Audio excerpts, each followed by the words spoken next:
They told the lawyer I was too senile to manage my own money.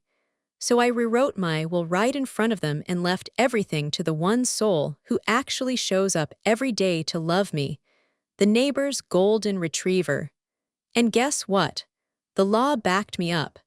If you enjoy stories about standing up for yourself, no matter your age, please subscribe and click the like button. Your support helps these stories reach more people who might need to hear them. The cake sat on the kitchen table. A small thing with one solitary candle stuck right in the middle. It was my 74th birthday, and I had baked it myself, just like I had for the last few years since Arthur passed. The quiet in the house wasn't new, but today it felt heavier. Like a warm blanket someone had forgotten to fold. I watched the dust motes dance in the strip of afternoon sun cutting across the linoleum, counting them without really meaning to.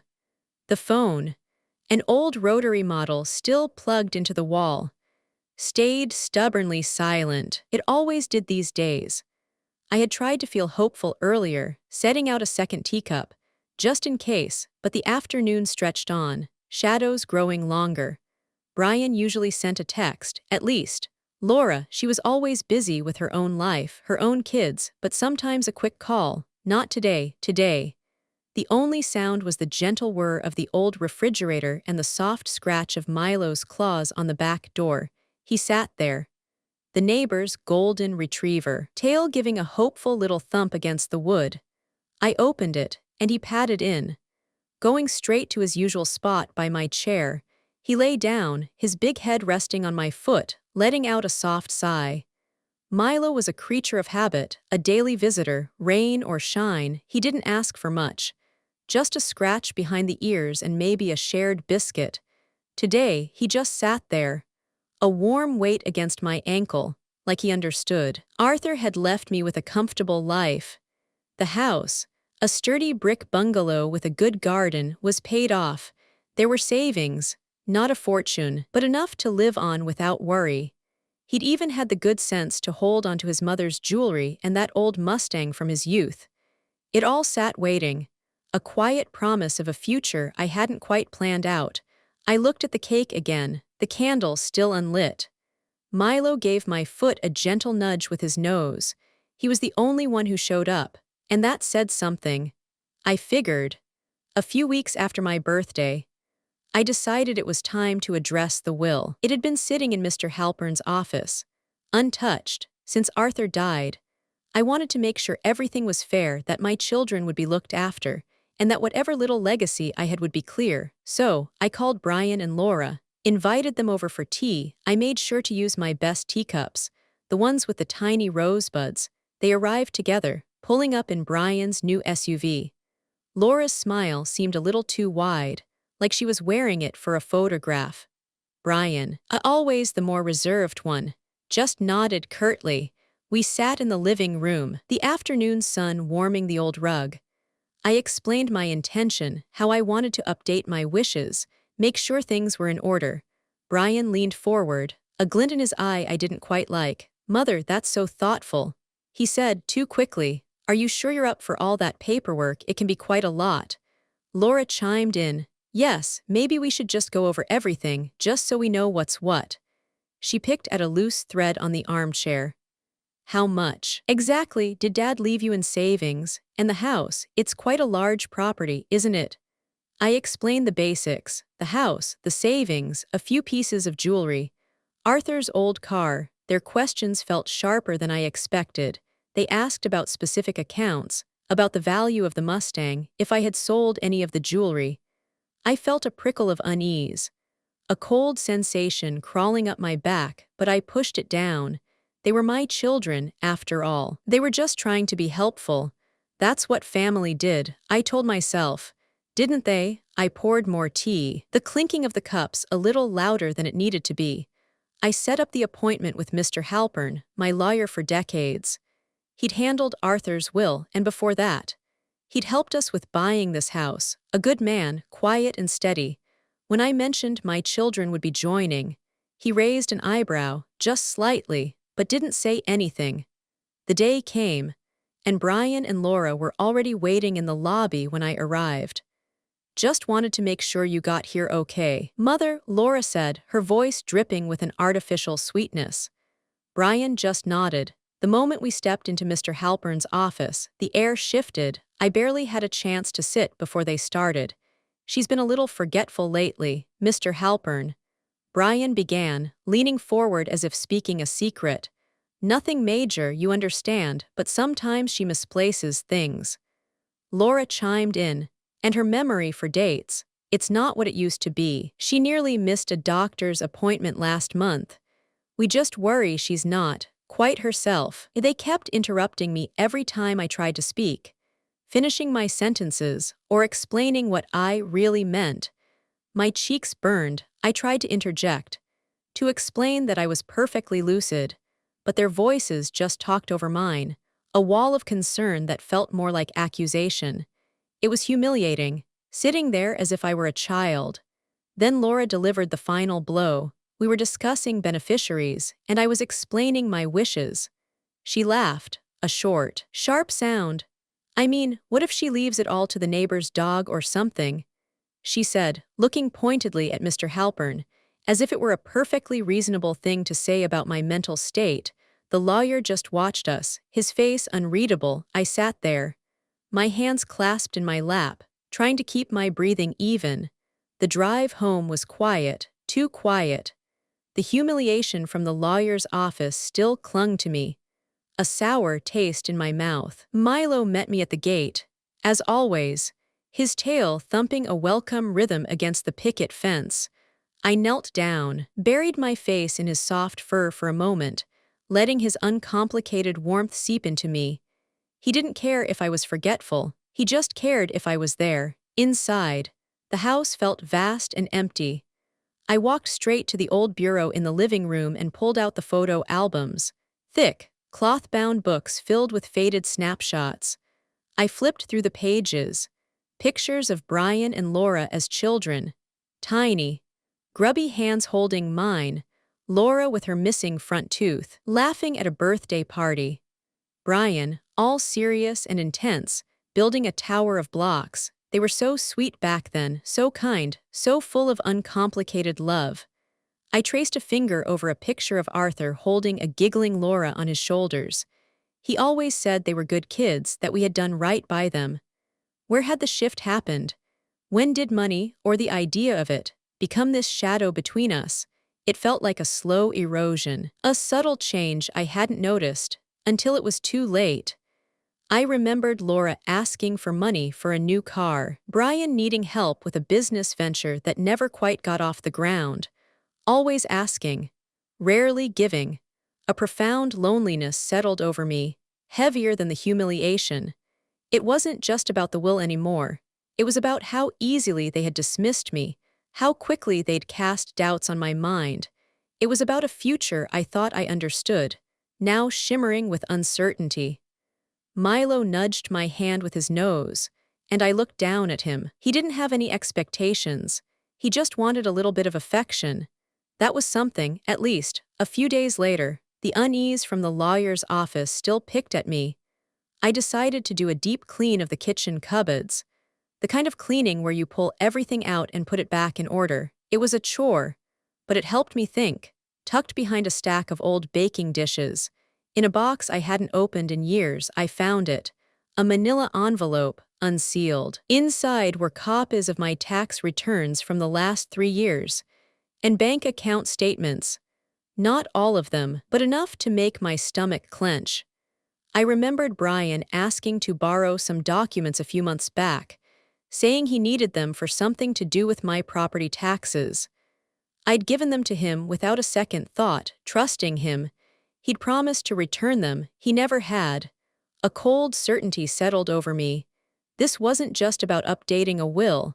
This was something else, something bigger. They were gathering information. Planning. The memory of Laura's joke about leaving everything to Milo, delivered with that sharp, knowing look, suddenly didn't feel like a joke at all. It felt like a deliberate attempt to plant a seed. To see my reaction, I picked up the phone. My hand trembled slightly as I dialed Mr. Halpern's number. He answered on the second ring, his voice calm. "Mr. Halpern," I said, trying to keep my voice steady.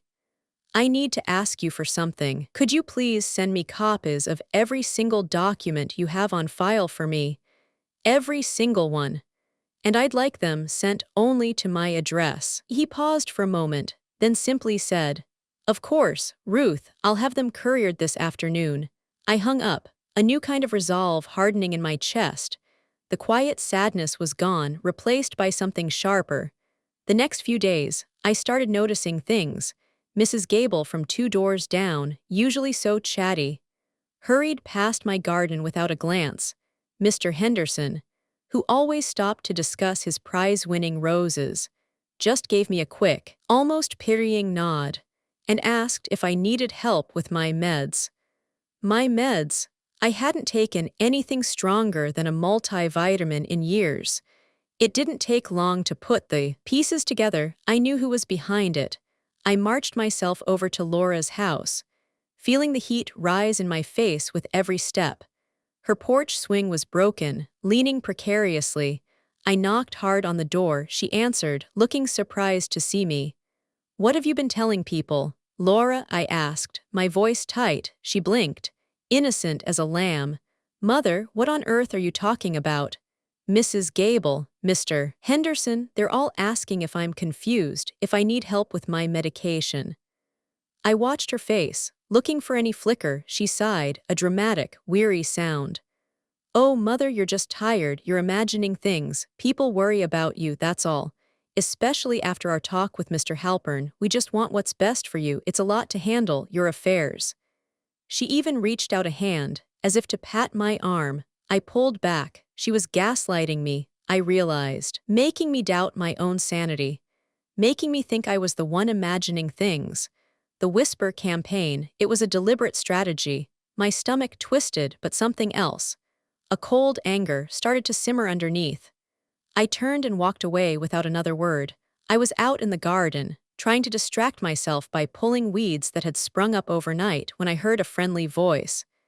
"Mrs. Ruth, everything okay?" It was Jessie, my young neighbor, maybe late 20s, with her hair usually pulled back in a messy bun. She was walking Milo, who immediately trotted over and nudged my hand. Tail wagging, Jessie paused at the fence, her expression genuinely concerned. "Oh, just battling the bindweed, dear," I said, trying for a normal tone. She leaned against the fence post, scratching Milo behind the ears. "Listen, I've heard some things, people talking about you being confused, and honestly, it doesn't sound like you at all." She looked directly at me, her eyes clear and unwavering. "My mom, she went through something similar with her sister trying to get power of attorney. So, I just wanted to say, if you ever need anything, a ride, someone to just listen, or even if you just need a witness for something, I'm here, no strings attached." Her words were a breath of fresh air, a sudden clearing in the murky fog of doubt my children had cast. Jessie wasn't looking for anything, not like Brian and Laura. She was just offering help. It had been so long since anyone had offered me simple kindness without an agenda. I looked at her, then down at Milo, who was now patiently waiting for me to scratch his floppy ears. A warmth spread through me, a feeling of clarity I hadn't realized I'd lost. It was like someone had opened a window in a stuffy room. The world outside and my own mind suddenly seemed a lot sharper. Jessie's offer and her calm, direct gaze gave me the push I needed. If they were going to question my mind, I would prove them wrong. It wasn't enough to just know I was clear, I needed proof. So, I picked up the phone and scheduled an appointment with Dr. Evelyn Reed, a neuropsychologist I'd found with a good reputation. I told her I wanted a full cognitive assessment. A baseline. I didn't mention my children's accusations. Not yet. The test itself was long, a series of questions, puzzles and memory games, remembering lists of words, drawing shapes, repeating numbers backward. It felt a little silly, like being back in school, but I focused. I answered every question carefully, methodically. Dr. Reed was kind. her office quiet and professional. When the results came back a week later, I opened the envelope with a steady hand. The summary was concise. Clear, Miss Ruth Davies demonstrates exceptional cognitive function for her age. Her memory, executive functions, and reasoning abilities are fully intact. She is cognitively sharp and fully competent. I read it twice, 3 times. It was black and white proof, undeniable. I folded the paper carefully, a small smile touching my lips. This wasn't just a document, it was armor.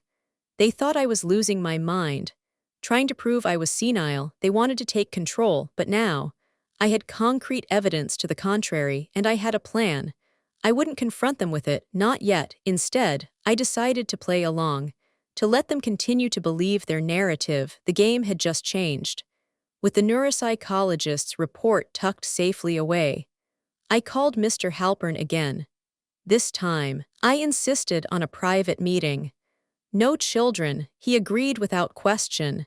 His tone unusually grave. When I arrived, he ushered me into his office, a serious look on his face. He seemed to sense something had shifted. I laid out my request. Mr. Halpern, I began, my voice steady. I want to rewrite my will completely, and I want it done in a very specific way. He nodded, taking notes. And the beneficiaries, I took a deep breath.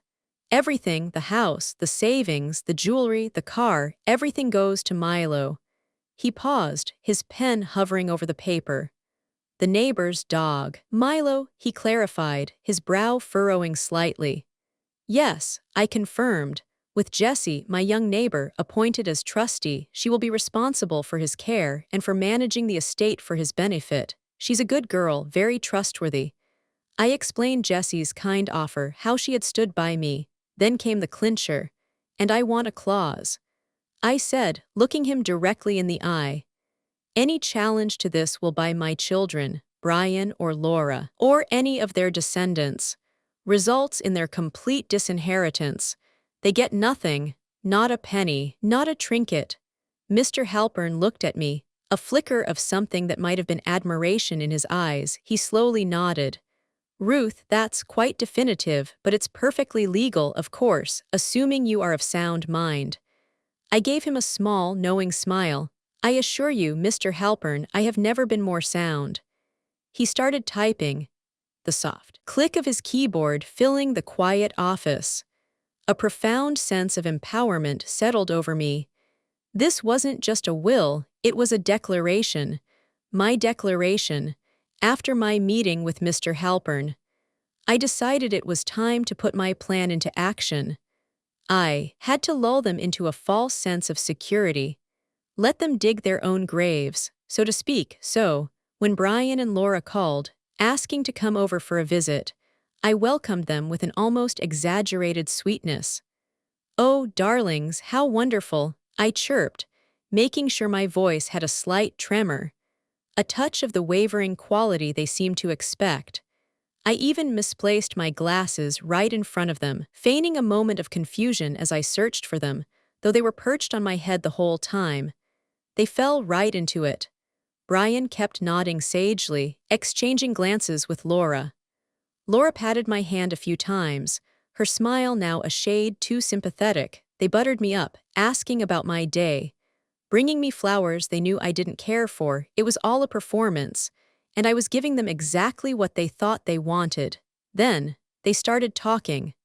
Openly, about my future, about the house. You know, Mother, Brian said, leaning back on the sofa, a casual air about him. This house, it's a lot for you to manage after, well, you know, when the time comes. Laura jumped in. Yes, we were thinking, once everything is settled, we could sell it. It's a good market, and it would simplify things. Brian thinks we could get a good price for it. They talked about selling the furniture, donating my books, even about the possibility of me moving into some assisted living facility. Just to be safe, all while I sat there, sipping my tea, nodding occasionally, and pretending to be a little too vague to fully grasp the implications. What they didn't know was that I had placed my phone discreetly under a cushion, recording every single word. The faint red light of the recording indicator was barely visible. a silent, damning witness to their greed. The day of the new lawyer meeting arrived, and I felt a strange mix of calm and anticipation. Brian had been pushing for another session with Mr. Halpern, ostensibly to finalize the old will, but I knew his true intentions. He showed up with a new lawyer, a slick-haired man named Mr. Thorne, who looked like he'd just stepped out of an expensive suit commercial. Laura was there too, of course, looking smug. Mr. Thorne immediately began talking about my best interests, implying I should grant Brian power of attorney, just to make things easier. I listened patiently, my expression placid. Then, just as Mr. Halpern brought out the new documents, I innocently asked, "Oh, Mr. Halpern, you know how Milo gets anxious when I'm gone too long. Would it be all right if he joined us for a moment? He just loves quiet meetings." Brian and Laura exchanged exasperated glances, clearly thinking I was losing it. Mr. Halpern, however, just smiled faintly. "Of course, Ruth," he said. Jesse, who I'd asked to bring Milo, opened the door, and Milo padded in, his tail wagging, settling obediently by my feet under the table. "Now, about these documents," Mr. Halpern began, looking at Brian and his new lawyer. "Ruth has decided to make some significant changes to her estate planning." He slid the new will across the polished table. Brian reached for it, his face a mask of barely contained eagerness. He scanned the first few lines, then his eyes widened. He snorted, a disbelieving laugh. "Everything to the dog, Mother, really. This is absurd." Laura giggled, then caught herself. Mr. Halpern cleared his throat. "It is perfectly legal, Mr. Davies, and a fully attested, sound-minded decision by your mother." Brian's face went white. The laughter died in Laura's throat. The air in the room suddenly crackled with a very different kind of tension. The silence in Mr. Halpern's office after Brian's outburst was deafening.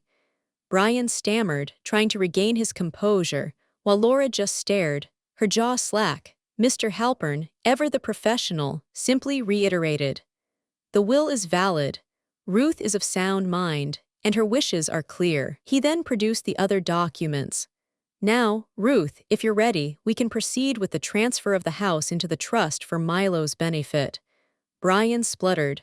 "Transfer the house? What are you talking about? She can't just give away her house." "She can, and she is," Mr. Halpern said calmly. "The trust ensures that the property and other assets are managed for Milo's care, with Jessie as the designated trustee." He looked at Jessie, who nodded, her face radiating a quiet determination. I reached for the pen, my hand steady. Milo, sensing the shift in my mood, nudged my leg with his head, a soft, comforting pressure. I looked at Brian and Laura, their faces contorted in disbelief and dawning horror. They had spent so much time plotting, whispering, trying to diminish me, and here I was, not diminished at all, but signing away everything they thought was theirs. The notary, a polite young woman, watched as I signed each document. My name, then a flourish.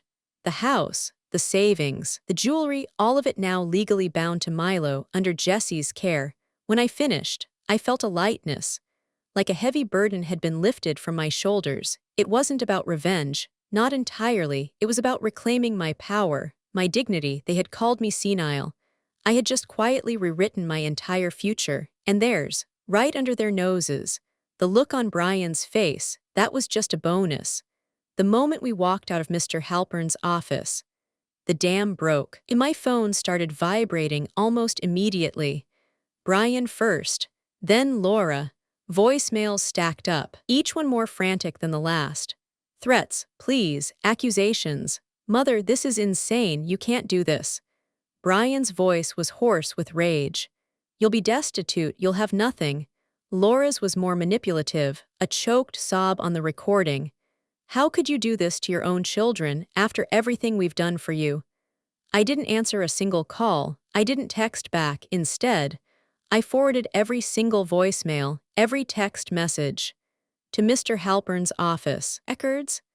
I simply told him over the phone. He assured me he had everything covered. Jessie, bless her, became my silent partner in this. She had seen the look on Brian and Laura's faces.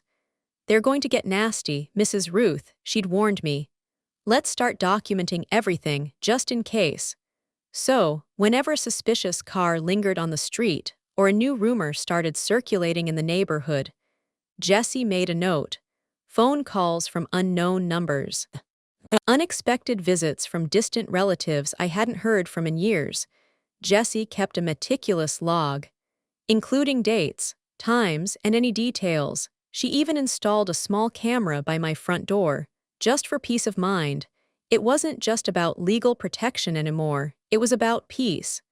Brian, clearly desperate and furious, decided to take his outrage to social media. He posted about his crazy mother, how she'd lost her mind, how she disinherited her own flesh and blood to leave everything to a stupid dog. He included a picture of my house, trying to drum up sympathy. He thought he was shaming me. It went viral, all right, but not in the way he expected. The story got picked up, first by local news, then national. Senior leaves fortune to loyal dog after kids call her senile. Read one headline. Another, elderly woman bets on unconditional love. Wins big. The comments section exploded. But the public support overwhelmingly sided with me. People shared their own stories of family greed, of elderly relatives being taken advantage of. They praised my brilliance and courage. My phone, once silent, now rang constantly with interview requests. I declined them all, wanting to maintain my quiet dignity. But then a reporter from a local news station, a kind-faced woman named Sarah, showed up at my door, explaining she wanted to tell the true story. Not just Brian's version. I agreed to a brief segment. Sitting in my living room, with Milo at my feet, they dismissed me. I said simply, looking straight into the camera. They thought because I was old, I was weak, but I wasn't weak, I was just silent. Milo gave a soft sigh, resting his head on my foot. The segment aired, and it solidified public opinion. The narrative had flipped. Brian's attempt at shaming had backfired spectacularly, painting him and Laura as the villains and me and Milo as quiet heroes. The public attention brought another kind of visitor to my door. Adult Protective Services. An anonymous report. Of course, I knew it had to be Laura. She'd always been the one to hide behind someone else's name. The APS agent, a woman named Miss Davies, no relation, was professional, but her eyes held a hint of skepticism as she surveyed my perfectly tidy living room.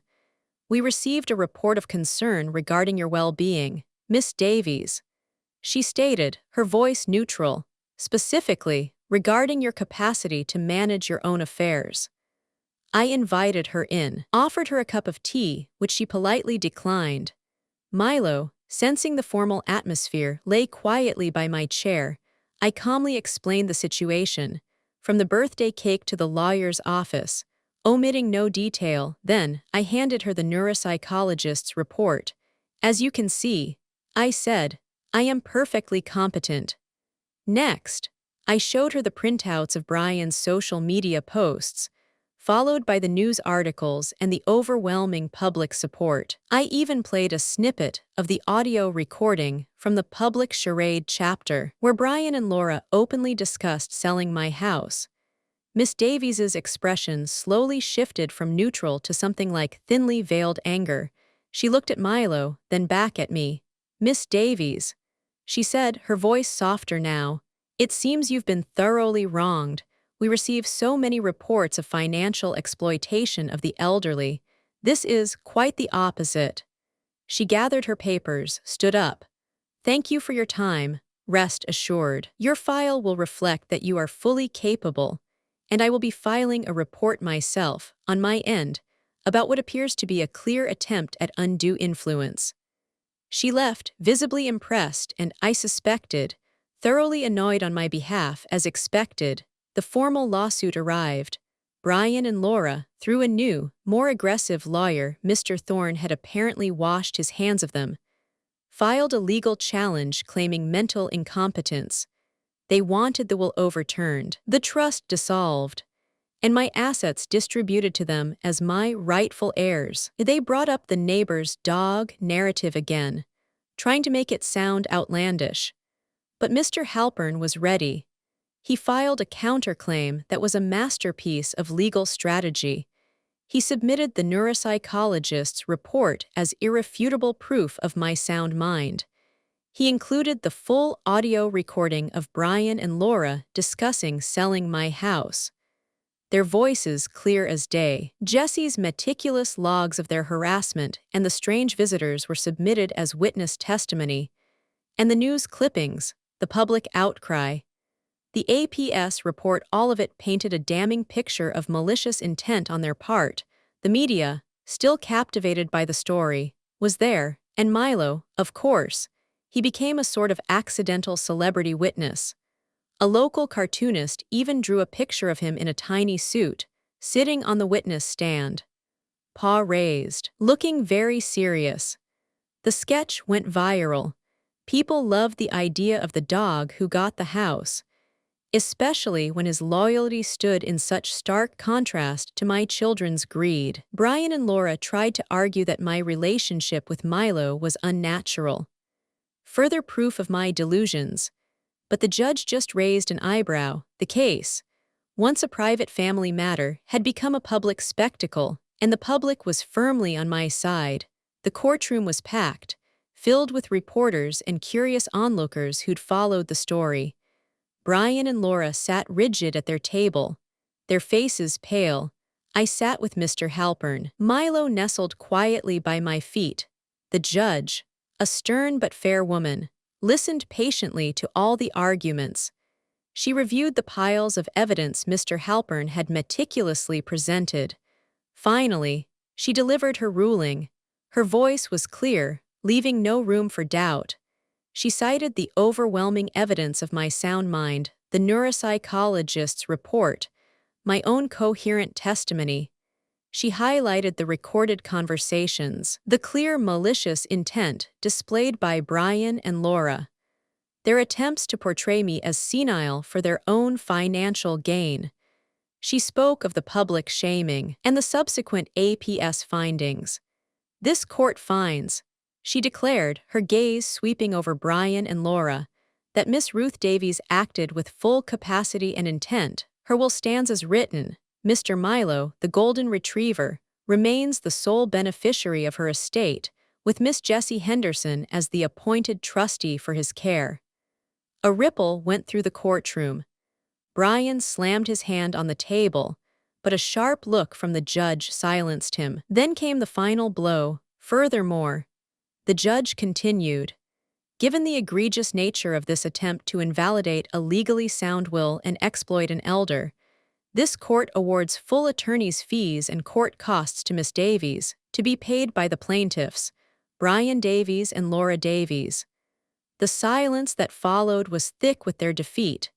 I felt a profound sense of closure, not triumph, but simply a quiet, deep satisfaction. Justice, in its own way, had been served.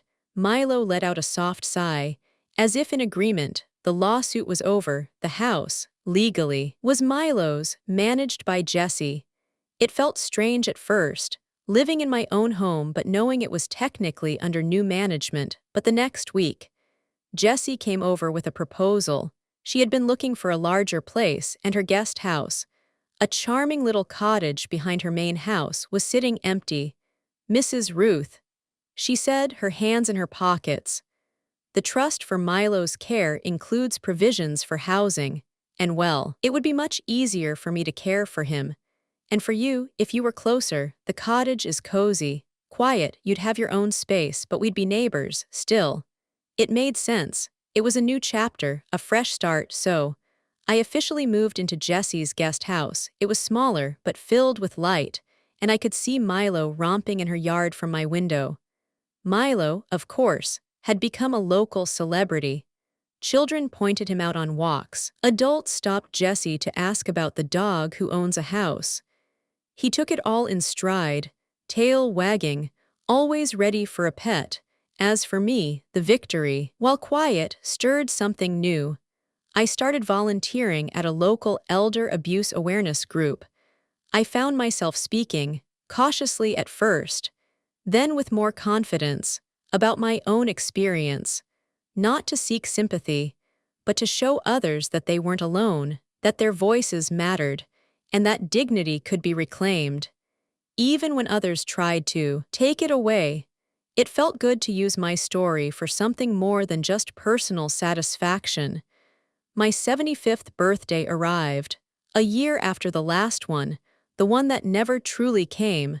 This time, there was no solitary cake.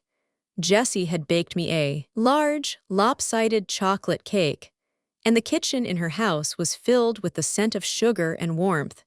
She had invited a few people, her parents, who were lovely and quiet, and a few of the women from the elder abuse awareness group I'd joined. Milo, of course, was the guest of honor.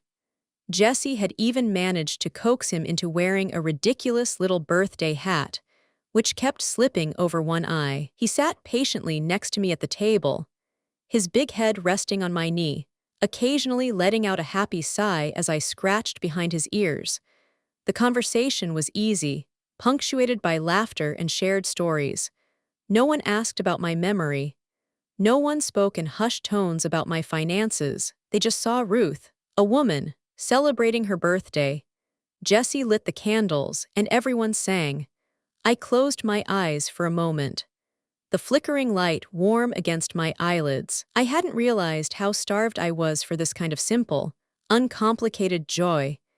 This was what family felt like, I thought, looking around the table at these kind faces. Not blood necessarily, but shared laughter, quiet support, and genuine affection. Jessie handed me a slice of cake, generous and sweet. Milo nudged my hand, hoping for a crumb. It was a good birthday, a very good birthday indeed. Life settled into a comfortable rhythm. Milo, Jessie, the little cottage, my work at the elder abuse group. It was a quiet peace, a well-earned satisfaction, but I knew that nothing lasted forever. Milo, for all his loyalty, wasn't getting any younger, and I certainly wasn't, so I had another meeting with Mr. Halpern. This time, it was simpler, more straightforward. We updated Milo's trust. I added a clause if anything should happen to Milo, the estate, after providing for any final care for him, would go directly to Jessie. She had earned it, not by asking, but by simply being kind, and beyond Jessie. If she were ever unable to manage it, the remaining funds would be distributed to specific elder care charities, organizations dedicated to protecting vulnerable seniors. It felt right. It felt like a true legacy. I also wrote a letter. It was to Emma and Tyler, Brian and Laura's children, my grandchildren. They were still so young, caught in the middle of their parents' greed. I explained everything, as clearly and calmly as I could, from my birthday cake for one to the final courtroom ruling. I didn't blame them, but I wanted them to understand the truth, should they ever come across it. I sealed it in an envelope, addressed it to them, and gave it to Mr. Halpern, with instructions to release it only when they were adults. If they ever sought information about their grandmother's estate, they thought I was senile. I was just silent, and now I'm satisfied.